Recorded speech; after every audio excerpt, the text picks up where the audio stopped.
Okay, so the talk today is about, it's not all about the diagnosis. And I'm starting this talk with the perspective that the people in this room and people listening to the podcast are probably coming from very different directions.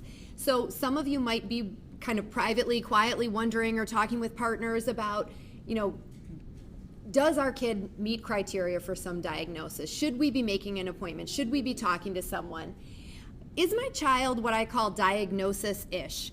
And that's like, your kid who's maybe very cautious, pretty careful about new situations, maybe kind of nervous in certain situations. You don't know if they really have an anxiety disorder, but nonetheless, this kind of hesitation that might be just a part of their temperament kind of impacts your day-to-day or enough days that it makes a difference to you. So that's what I would say is kind of the diagnosis-ish, whether it's anxiety or super high energy or pretty distractible or something, whether it's a temperamental, kind of just a part of their personality, or does it actually meet some sort of level that we would say this qualifies as a disorder or a diagnosis. Some of you might have a child with a diagnosis, and some of you might have a child with multiple diagnoses or multiple children with multiple diagnoses. So we're all coming from a different perspective. First, I want to say this talk is titled, It's Not All About the Diagnosis, but I want to make it very clear that a diagnosis can be very important. I'm not somebody who says we should not put a label on things, we should not diagnose people. I do think a diagnosis is important. I just don't think it's all about the diagnosis. So a diagnosis can help us sometimes because we know sometimes that, we know what the gold standard treatment is for people with ADHD or for people with autism spectrum. We know what to do. It gives us a plan. It guides our treatment. So that's an important thing for us as providers to figure out where are some of these deficits or difficulties or challenges, where are they coming from, and what's sort of the set that explains it best. Having a diagnosis opens doors for services. So sometimes, especially in terms of getting services in the school, but other than that, maybe having some scholarship money or being eligible for services, getting your insurance to cover treatments. A diagnosis can be useful in communicating about your child as well. And so what I encourage parents to do is, a lot of times when I suggest to a parent or when I tell them, I think your kid meets criteria for this disorder or this diagnosis, parents might say, we're not going to tell anybody about it. And that's fine. That's a personal decision. I think if you have a label, you can then do with it what you want. It's a tool that you can use in whatever way fits best for you. But one example that I have is a friend of mine, not a patient, but a friend of mine, her son was diagnosed with autism and just pretty newly diagnosed at the time that they were taking a vacation to Florida. And my friend was having a really difficult time kind of accepting and understanding the diagnosis and really still kind of in a grieving process. And he got stung by a jellyfish on the beach. So she had to take him to the emergency room. He was like 3 at the time. And she took him to the emergency room, and he was hitting the doctor and just, in pain and upset and having difficulty communicating, didn't understand what was happening. Routine was thrown off. You wait in the emergency room forever before you get seen. So he was in a really tough place, this kid was, and not behaving very well. And the nurses, my friend said the nurses were looking at her, the doctor was looking at her like, get your kid under control, please. We're trying to do our jobs. Can you please manage your kid? This is not a pediatric ER, And the mom was very stressed. My friend was very stressed and finally said, I'm so sorry. He was just diagnosed with autism. I don't know what to do. And she said from that moment, the physician, the nurses, everybody's behavior towards the child changed.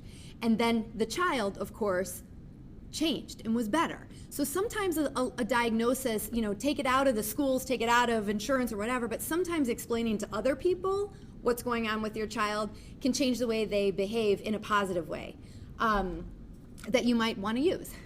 Then, of course, we have targeted resources. So organizations, networks, things like that are targeted towards your child's diagnosis. And so, of course, if you know that this is what's going on with your kid, that's going to be a really efficient way to get help.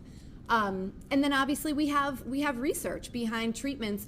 If we know that your child meets criteria for ADHD, we can look at all of the research that we have on ADHD and what works, and whether it's medications or behavior therapy or things like that. We've got research, if we have a diagnosis, we know from an empirical basis what is likely to help. So a diagnosis is important, and early intervention, there's of course a big discussion about early intervention. So find out what's going on, get a diagnosis, get early intervention. And I think that is so ingrained in our heads as parents sometimes that we then start to focus so much on the diagnosis. And I hear in my office a lot of times parents asking like, well, is this the ADHD, or is this just a normal kid, or what's going on? And they really struggle with this. And I think sometimes it is important to understand sort of what can I expect from my kid because of their diagnosis. But really what I encourage parents to do is step back when you're in your house and you're not at an IEP meeting or you're not trying to get services for your kid. Just kind of step back, forget about the diagnosis, and think about what do you need to know about your kid and the kinds of things that they do well and the kinds of things that they have trouble with at home as a parent to get through the day. And I don't think that calling it ADHD or autism or whatever is really going to make that much of a difference in your house. And please feel free to comment if you disagree about that, and we can talk about that. But I think as a parent, what you need to get through the day is really to develop an understanding about your kid. And part of that is understanding what's normal for developmental stages and why it's important for development. So one of the things that I think, I mentioned that it would be helpful for you to understand why something is important for development is if we take 2-year-olds, for example. 2-year-olds really like routine, everything is again, do things over and over and over again. 2-year-olds are really just beginning to figure out and understand and be able to predict the world around them. And as a part of that, sequence is very important. So they start to learn these routines that you may or may not realize you do, and the routines just in the world around us. So they start to realize, oh, my diaper gets changed first, then I get dressed, then our shoes go on, then we go out in this car and we run around for a while, and then we come home and we do this. And they're starting to learn about the sequence of things. So if you do something out of sequence, sometimes they get very frustrated and very upset. And 2-year-olds are not the best verbal communicators. They're just learning how to do that. So sometimes there's a temper tantrum. And again, coming back to the point of why is it important for development, sequence is important so kids get to understand what is happening around them. I think that if you are trying to run out the door with your 2-year-old who's very frustrated because you did something in a different order, it's very easy to think, why are you doing this to me? This is an important day. I need to get out of the house. And it's very easy to feel like it's a personal attack. They're doing this on purpose to bother you. But when you realize, oh, they're doing this to figure out about the world, and this will help them, and this will help me, because now I can say, first we get dressed, then we get our shoes on, then we go to the store, and then we go to the park. They'll start to learn this. They'll start to learn this process, or bedtime routine. They'll start to learn when it's nighttime, when it's bedtime. And so it can just change your perspective a little bit, that it's not a personal attack, it's important for them. So kind of briefly going through different ages, for 3-year-olds, what we see some of the hallmarks of 3-year-old development is that they begin to have a much stronger will and they are less easily distracted. So whoever coined the term terrible twos, I don't think they met a 3-year-old, because a 3-year-old is much, much more difficult than a 2-year-old. A 2-year-old has trouble communicating sometimes, and there's a lot of frustration, but they can still be pretty easily distracted, and you can get them to move on. A 3-year-old really understands a lot about what they want to do and what they don't want to do, and they're much more focused on getting what they want. At 3, we actually see a lot of sort of, you might call them like nervous habits, like increased stuttering, thumb sucking, things like that. I think there's actually even called like a 3-year-old stutter for speech therapists. I think sometimes they won't address stuttering in 3-year-olds because it's pretty common. 3-year-olds could be described sometimes as a tantrum waiting to happen. They also get tired very easily. And this one stands out to me because I think that, especially if you have multiple kids, around the age, if you have a 3-year-old and then a lot of siblings are about 3 years apart. So sometimes you have a 3-year-old and maybe a baby. And your 2-year-old, your 2 almost 3-year-old is starting to like move around on their own a lot. and you think, oh good, now I can just like carry this baby carrier around. And then all of a sudden the 3-year-old starts getting tired, and you've gone to the park and you don't have a stroller for your 3-year-old or something, and now they want to be carried home, and you're thinking like, is this for attention? What's going on? They could do this, and it feels very frustrating. It's actually very, very common for 3-year-olds to just tire out a little bit more easily. And they like to act like a baby. So I think sometimes people get concerned that their 3-year-olds, when they have a new sibling, doing some baby talk and stuff, they're like jealous of the baby or something like that. It's actually very normal for 3-year-olds to kind of pretend to be a baby. A lot of times parents will say, no baby talk. I don't want to hear baby talk, because they worry that their 3-year-old is then going to start to always talk baby talk.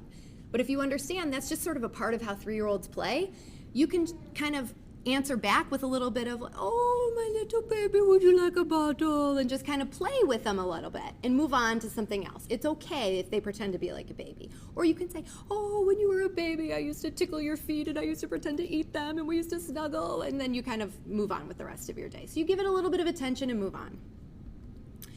4-year-olds begin to learn that adults are not all powerful and that they can do bad things. And you don't have complete control over that. You might have control over the consequences, but you cannot control them from not doing bad things. They don't like change in important caregivers. And this is kind of a funny one, but I do like to mention it because, especially when we're talking about kids on the autism spectrum, they tend to not like change, but it's also a very normal kind of thing for 4-year-olds. I also like it because, just personally, my family tells a story about how my sister, who was 4 when I was born, refused to speak to my mother for about a month when she was very, very pregnant and had decided to get an awful perm. And my sister did not like the perm and did not like the way my mom's body was changing, so she refused to speak to her for almost a month, except I'm sure for whatever demands she had. 4-year-olds like and respect boundaries, and most typical 4-year-olds are pretty good at respecting things like, you can walk ahead but stop at the next driveway, something like that. Now we're going to talk about knowing development and knowing your child. Some kids cannot be expected to stop at a driveway because they're very impulsive or they're very energetic or something like that. So you got to always be thinking about your kid, and we'll get to that next. Potty humor. Interest in elimination is very common for 4-year-olds. You don't have to be concerned that your 4-year-old who's making poop jokes is going to be this horrible adult. It's a pretty common thing. It's not something that you really need to I would recommend that you just kind of ignore it, and you don't have to really punish it, and you kind of move on. Because if you make a big deal out of it, then they're going to learn that it's something that really gets a big reaction from you. 4-year-olds also get to be very extreme in their language. And so they're, like I said, knowing that adults are not all powerful and parents are not all powerful, and they are very extreme. And so if you make them mad, they might say something to you like, I'll hit you. I will take a spoon and scoop out your eyeballs. And of course you're calling me to sign up for a consultation because you're convinced that your child's going to be in jail as some sort of murderer or something like that. But that's a pretty common thing for 4-year-olds to, be very violent almost in their speech. Some of that is pretty typical. They also start to exaggerate or lie. Again, you don't have to be concerned that you need to get a handle on it and make it stop right away, or your kid's going to be a pathological liar. It's pretty common at age 4. 4-year-olds are also beginning to solve social problems, so they're starting to play a little bit better with other people. They're starting to figure out how to share and negotiate and things like that, kind of if they're taught and if you let them practice those skills. 5-year-olds become increasingly active. So if you've got a 5-year-old who's normally pretty high energy, and then you combine the normal development 5-year-old thing, you better just be prepared to run that kid out, because that kid is going to need a lot of activity. 5-year-olds also are beginning to have more initiative, so they're going to start to make plans and do things kind of on their own without waiting for you to tell them what to do, or they'll ask you for more things that they've got in mind. 6-year-olds are paradoxical, so it's almost like they don't know what they want, and then they do know what they want, and what they want it so badly that they cannot change their mind about it. So, and they have a lot of trouble making decisions, but then once they make the decision, they stick to it very strongly. So it's this almost like they're really kind of in conflict with themselves sometimes. 7-year-olds are starting to really become pretty capable people. They're mastering a lot of skills. They're starting to internalize rules. So the things that you're telling your kids around 7, they tend to kind of know that inside. They might not always follow the rules, even though they know it inside, but they're starting to learn a lot more about right and wrong in the rules on a very different level than like a 3-year-old. 7-year-olds, again, tire easily. So we see another kind of dip in sort of energy level. You know, a spike at age 5 and a dip again around 7. And 7, I see a lot of increased anxieties. This is a normal thing, and I will tell you that I get a ton of phone calls from parents of 7-year-olds who are starting to have a little more anxiety. They're starting to learn a lot more about the world. They're becoming much more independent and capable, and with that comes a little bit more nervousness.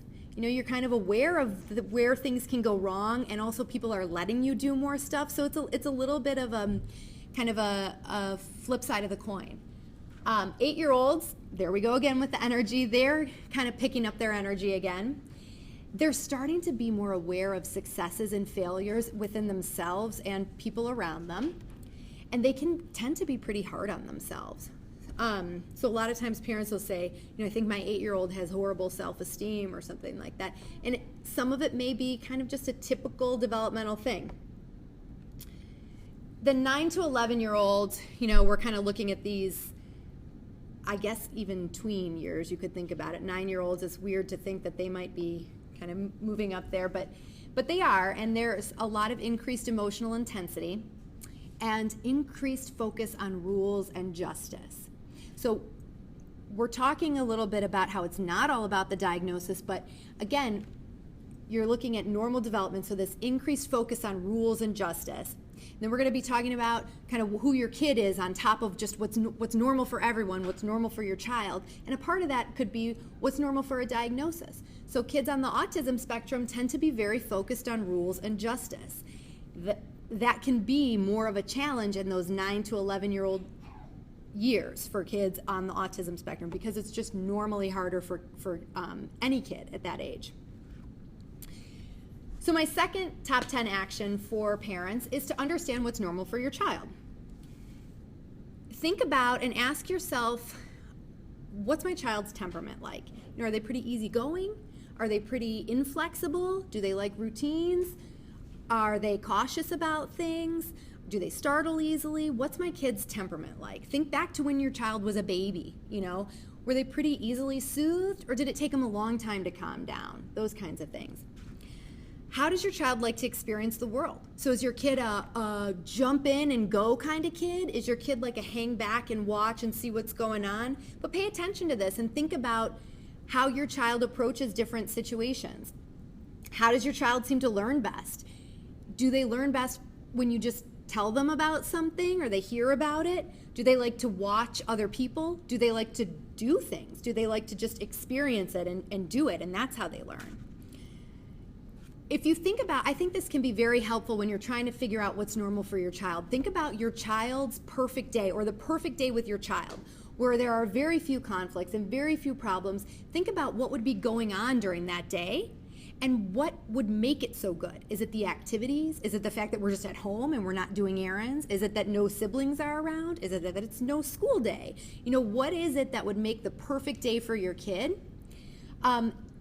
And then on the flip side, what is the worst day for your kid? Like, what day would you anticipate the most amount of pushback, the most amount of tantrums or arguments or whatever? And think about kind of what's filling up that day. That gives you a really good sense of what situations does my child do well in, and what are some real problem situations for my kid. How does your child relax? Do they like to go outside and run around and play, and that's their way of relaxing when they come home from school or after you're running around doing errands? Do they like to just be inside and do some kind of quiet activity by themselves? Do they relax by snuggling with you, or do they relax by being by themselves? Do they relax by talking or just kind of zoning out? And then how does your child move through the day? And I guess by that I really mean, like, do they go from one activity to the next pretty easily and without too much disruption, or are transitions pretty hard? Is it like they get focused on something and then really hard to shift their attention to something else? Or do they just flip from one thing to the next, maybe without even finishing something? So thinking about how your child moves through the day, that's going to help you set up your day at home, and also to anticipate what kind of problems could come up in other settings like school. If you've got a kid who kind of flits through from one thing to the next, school might be kind of a challenge if they need to finish something before moving on. Or if you've got a kid who has a lot of trouble shifting from one thing through the next, school might be hard because there are multiple transitions in a school day. So this kind of information that you have, if you step back and you think about your kid, can help you when you're looking at new situations or even a current situation, and how your child's fit is with that situation. So you probably can't read all of these words, but I just wanted to give you some examples, because I think sometimes it's hard to describe ourselves or our kids. But I've got here, does your child thrive on structure? Is your child quiet, outgoing, flexible, energetic? Does your child like affection? Is your child easily embarrassed? Perceptive, intuitive, calm, reactive, strong-willed, persistent? Does your child like to try new things? Is your child cautious? Are they a risk taker? Are they creative, organized? How do they process information? Are they someone who's kind of a slow processor, or someone who you can kind of talk to on the fly and they can get it and they can do something with that information on the fly? Are they playful, responsible, forgetful, spontaneous, focused, thorough, detail-oriented, intense, observant? Are they a morning person? Are they a night person? All of this information, I really want you to step back and think about how you would describe your kid. Then what I want you to do is kind of add to that list what's normal for the diagnosis, if it applies to your child. So when you go to a psychologist or a physician and you're looking at a diagnosis, let's say of anxiety, some of the diagnostic criteria might be something like, worries about things, or restless, agitated, some of these kinds of words. Maybe that doesn't fit with your child. Somebody with ADHD, there's a ton of different criteria for ADHD, but you might have a kid with ADHD who's really not hyperactive at all. It's more of the inattentive. You might have a kid with ADHD who's actually pretty organized, but incredibly talkative, acts like driven like they're driven like by a motor and all this stuff. So they might meet some criteria, but not all criteria. And that's kind of the nature of our diagnostic system, is that it's a little bit of we call it a Chinese menu, because you might meet some criteria over here, but not over here. So people say if you meet one kid with autism, you've met one kid with autism. Not every child with autism is the same. Same with ADHD or anxiety, whatever. It gives us an idea of what to expect, but they're not all the same. So you wouldn't take all of the features of ADHD and say, well, my kid has ADHD, so all of these things apply to my kid. You would think about, what really does hit home for my kid. So then the next action is to really understand the fit of the people who are involved with each other, of the interaction between the people and the situation, and of your management approach with your child, and probably even with you, how that management approach fits with you and your kids. So we'll walk through an example. What I want you to do is just kind of step back, take what you learned about your kid. Maybe you've kind of been getting some ideas about, my kid is cautious or a slow processor or whatever you've been thinking about that hits home with what's normal for your child, and then ask yourself, what's normal for me?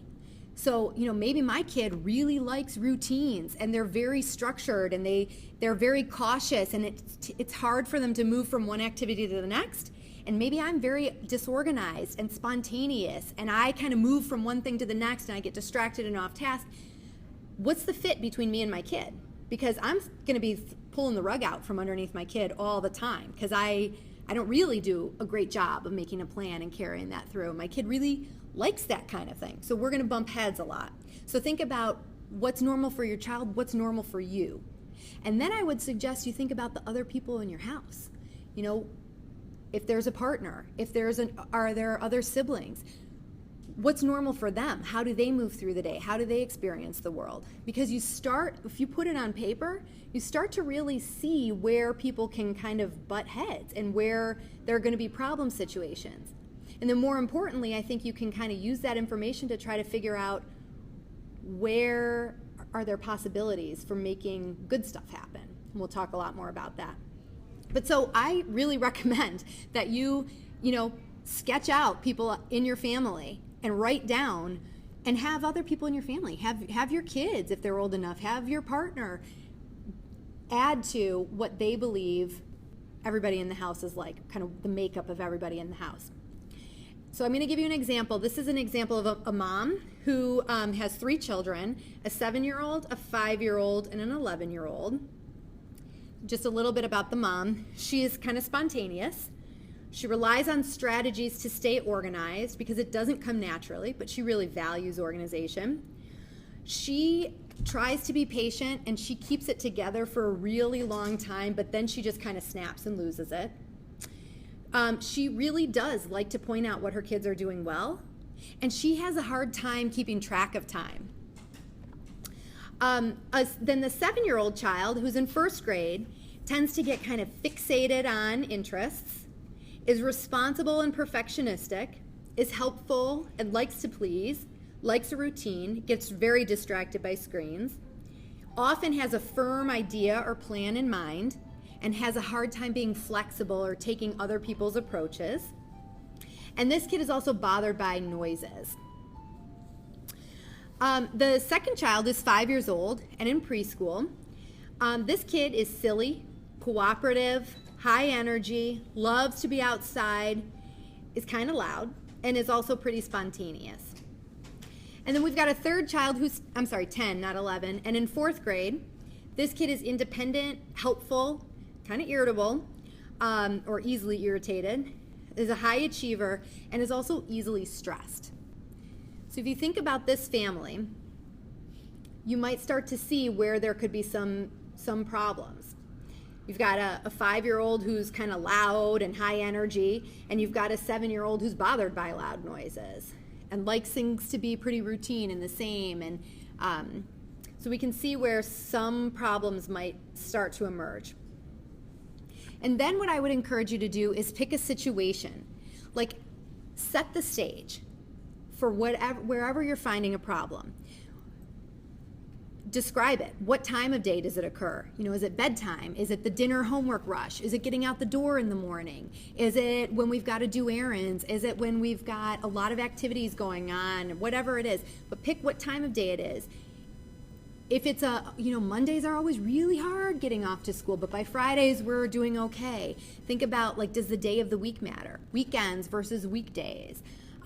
Think about where the problem occurs. So is it at school? Is it at home? Is it at the sitter's house? Is it doing some sort of activity like going to church or going to soccer or basketball? Is it public places like grocery stores and restaurants, things like that? Think about who's involved. A lot of parents will tell me, our kids are actually kind of okay when it's just one parent, but when both parents are involved, it seems like we have more trouble. You'd think we'd be able to divide and conquer, but our kids don't listen as well, or they're a little more riled up or something when both parents are around. So you kind of think about who's involved.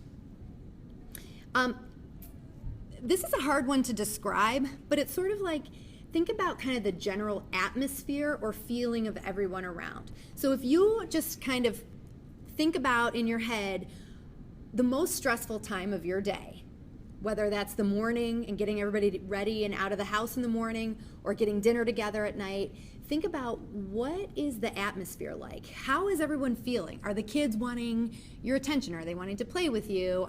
Are people tired or hungry or whiny, or are they occupied? Are you stressed? Think about kind of how everyone around you is feeling.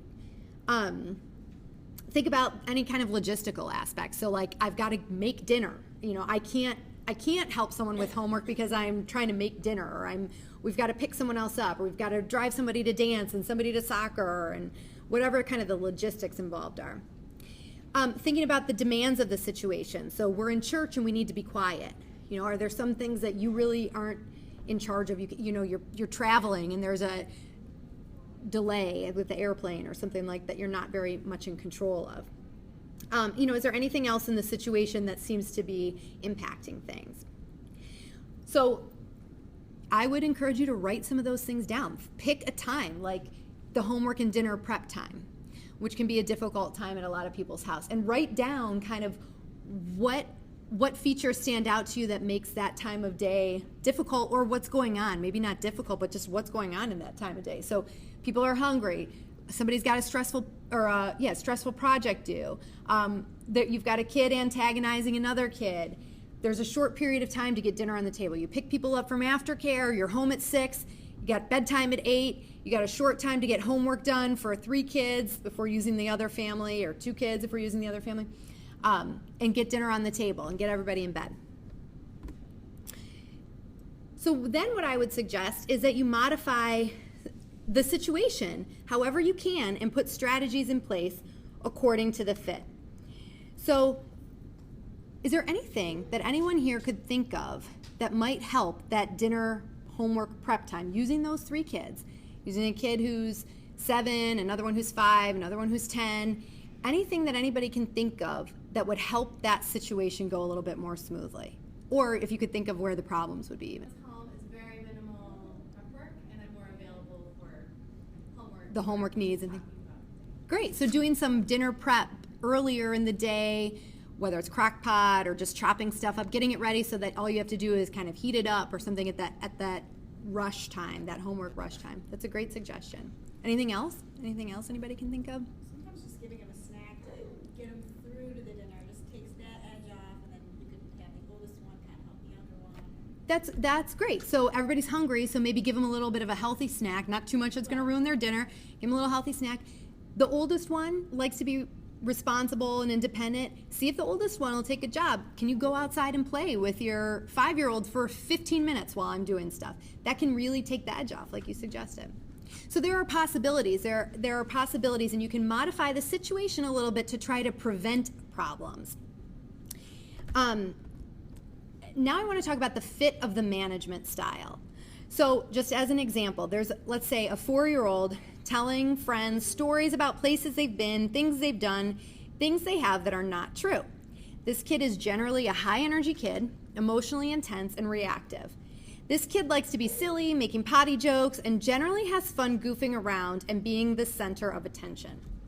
So question, should the parents correct the exaggerations and lies? What do you guys think? Lying. Okay, and so it says, that's not true, you didn't go to Jupiter. Right, and then it's like, yes, I said, no, I didn't. Da, da, da, da. Okay, so then there's bickering, yes, I did, no, I didn't. So then that might be a time where you might step in, but how would you step in? Okay, so remember, this kid, it sounds like, is an imaginative, creative, kind of high energy kid doing some age-typical behaviors, exaggerating, lying, things like that. Now there's another kid involved who's very like, you did not do that and I'm going to call you on it. So some suggestions for how to intervene, and this is where you kind of make sure that the intervention fits not just your kid, but the situation. Because I think sometimes when you've got a kid who's emotionally intense, let's say, and is just kind of joking around and liking to be the center of attention, and now you've called them out on it, you could have like sort of a blow-up situation. And is it the kind of thing that you really feel like you need to address, that they're pretending that they went to Jupiter? So maybe what you could do, this may or may not address the older kid's issue, but maybe what you could do is something like join in on it and be like, oh yeah, and you know what, when I was a little girl, our family, we used to vacation on Saturn, and I'll tell you about Saturn, but you do it in a very exaggerated way and kind of wink a little bit at the older one who's very much into the lies and stuff. So it kind of gives a nod to, I don't believe it, don't worry, you don't have to address it, I don't believe it, but it's also playful. And it encourages that creativity and that imagination, and hopefully kind of moves you on from having some sort of bickering or behavioral outburst, right? Okay. And so my question, what is the parent's goal? I think if you've got, one kid who's talking to their friends and you're just an adult fly on the wall, it's probably not as important. You could probably just very easily like ignore it, right? Like it doesn't matter. It's your kid's conversation with their friends. You're not a part of it, so don't mention anything. But if your goal is to prevent the bickering with another sibling, then you might have to change your strategy or your approach a little bit. Okay. I have a question. I think that's an amazing suggestion. So the suggestion was, could you ask the older child, who's very honest and maybe literal and pretty straightforward, if you could take a vacation to another planet or maybe anywhere in the world, where would you go? And I think that's a great suggestion because it actually kind of distracts and moves on from the issue of like, did I go to Jupiter or did I not? And it kind of speaks to the strength of the older kid who might be more fact-based. And, you know, it's not a fact, where would you want to go if you could go somewhere, but it's a question that they could answer. Or where was your favorite vacation that you took? Something like that that could be more fact-based. Or, well, why don't you think people could go to, maybe this kid knows everything about Jupiter, you know, well, how come people can't take vacations on Jupiter? So you can just move it in a different direction that's sensitive to all the kids involved. I think that's a great suggestion. What about lying that is not, and who you believe because you didn't happen to be in the room? Right. So if it's like a, did you brush your teeth? Yes, I did, kind of lie. And then the older ones, you know, snitching on them and the younger ones still sticking with their lie. You don't have to get a confession out of anyone, especially a 4-year-old, because, you know, most of the things that they're lying about that are not exaggerations and things like that are things that you can either easily tell if they did or not. Like you can tell if they brush their teeth, or you kind of know their pattern because you know your kid. So you can just say, okay, go brush your teeth again, whatever. And if the older one says, but they didn't do it, you know, you just kind of move on. That's all right, whatever. They're going to brush their teeth now, so that's what matters. And you try to move on in that way, I would say. But you don't have to get like a, you know, interrogation out and a confession or anything like that. You could just try to move it on. I think the biggest issue for her, she's actually... Question was, with some of the normal development, like exaggerating and lying being a part of 4, she's got a 5-year-old who might still be doing some of the exaggerating and lying. When do you see some of that normal stuff change? And I'm glad you brought that up, because when we talk about these ages for normal typical development, that's just kind of a general range. So I say 4, but it could certainly be you've got a 3-year-old who's advanced, let's say, and advanced in their lying skills, and so now they're lying at 3. Or you've got a 4-year-old who's just really kind of likes this like stretching of the truth, and so they kind of keep doing it a little bit until they're 5. So it's all very sketchy in terms of that. It's an approximation, and it doesn't mean there's anything good or not good about your kid for a lot of these kinds of behaviors or these developmental markers, if they're doing it exactly at that time or not. But what you would start to see is it decreases. So you would be looking at, you know, is she doing less of the exaggerating, lying, I went to Jupiter stuff. The other kind of lying, the like lying to get out of trouble, could stick around for a variety of reasons, you know, for a while. And, you know, we can talk about that later too. But I would say that with the normal developmental kind of features, you're going to see it happening a little bit less and less and less. Or it's going to be, you know, you've got a 2-year-old who sucks their thumb, let's say. Well, then you're going to start to see them doing it maybe more just like at bedtime or at home and not in public and things. So it's going to sort of decrease and kind of fade away. Yeah. Okay, so then the next action, I would recommend that you look for the snow. And what I mean by that, a friend of ours mentioned that she was skiing out west. She was taking a lesson, and her ski instructor told her, don't look at the trees. If you look at the trees, you're going to ski to the trees. You need to look for the snow, and you'll ski to the snow. And so when you're looking at your family and what's involved with the people, your family members, and the situation, yeah, you're going to see where you're going to bump heads. But what I really encourage you to do is look for the snow. Look for the, you know, ways that you can get around some of those tricky sibling discussions that meet everybody's needs and strengths.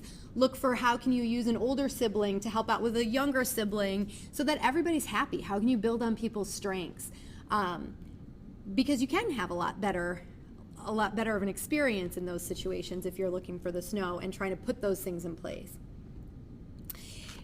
Okay, and then the last action for you is that I would recommend that you remember and try very hard to be the head chef. So if you are wondering about if your child has a diagnosis and you're going to have an evaluation, or if you already have had an evaluation and your child does have a diagnosis, you may be lucky enough to have multiple providers and friends and people giving you suggestions and recommendations and advice. And I say lucky enough because a lot of times that's how you get help, that's how you get services, that's how you make change. But it can also be very overwhelming and very difficult to have a speech therapist telling you one thing and a behavior therapist telling you another thing and a preschool teacher telling you another thing and your parents telling you another thing and your friends telling you another thing. And there are a lot of cooks in the kitchen. But you are the head chef. And if you have really stepped back and looked at your kid and looked at you and looked at your family and all these things that make up your kid and your family and you're the one who's got, like, you've got the cookbook, you've got the recipe book, you've got the ingredients in your pantry. You know, like, you're the one who knows what's probably going to work best for your kids. So when families come to my office and we talk about strategies for how to make something better, I might suggest something. And I really appreciate when a parent tells me, okay, I get it, but here's the thing, I've got an older kid who, like, will not let that go. And they just get on it and on it and on it about the lying. And so I really feel like I need to have a strategy that addresses this older kid and then the bickering that comes up. And that's what makes therapy sessions useful, is when you can say, here's what I think will work, or here's what we need to make in a plan, and here's what I think is going to be an obstacle because of X, Y, and Z. Because the service providers, we don't know your family as well as you do. We don't know you as well as you do, or your kid as well as you do. And when you're talking about schools and school plans and putting accommodations in place for your kid, you know, I think it gets very difficult because there's a lot of lingo that goes on in the schools and a lot of standard recommendations. So when you have a diagnosis, oftentimes there are pretty standard rote recommendations that we put in place for these kids. And it's easy to say, okay, good, so that they think my kid needs this. But it's very useful for you to step back and say, how do I apply what I know about my kid and how they move through the day and what they do really well? And is that going to work for my child? So for example, if in school they're recommending that, if your child does whatever their bell work is, without complaining or something, and then they get like a round of applause from the classroom, but you know that your child is easily embarrassed and doesn't like to be the center of attention, you can say, I think that's going to be a punishment, not a reward. So you are the head chef, and don't forget that, because that's how you're really going to help your child. I want to go over some questions, and I do have some additional resources for you. A lot of the information that I pulled from developmentally typical features are from a series of books by a psychologist named Louise Bates Ames, and she wrote a book for basically every year of a child's life, your 1-year-old, your 2-year-old, your 3-year-old. They're very outdated books, so they talk about kids operating like phonographs and 8-tracks and stuff instead of iPad or iPods, but the developmental information is still very much on target. And then I love this book called Raising Your Spirited Child by Mary Sheedy Krasinka, and the reason why I like it is because there is a lot of discussion in this book about reframing some of the behaviors that you might find frustrating and kind of seeing the side that works well for your child. So for example, you might say your kid is very easily distracted or distractible, but it might be because your child is very perceptive, highly perceptive, and notices everything around them. And so if you change the way that you see it a little bit to, like, my kid's highly perceptive, then when you're thinking about who's my kid and what are we involved in, you can, I think, use an approach that works really well with kids. Like, you notice everything, and you're the one who points out when there are butterflies around and new flowers growing, and I love that.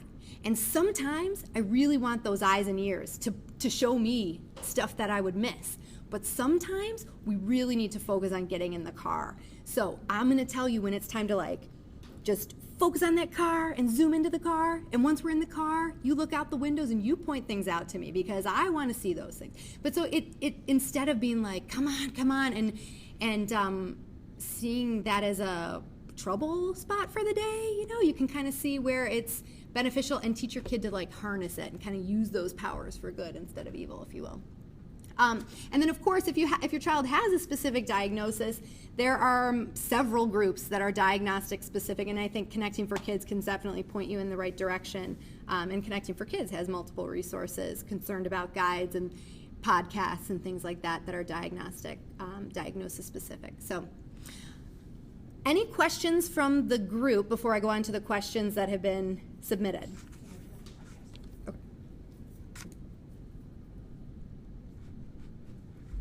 Okay, well then what I'll do, oh, yeah. We use the word norm. Okay,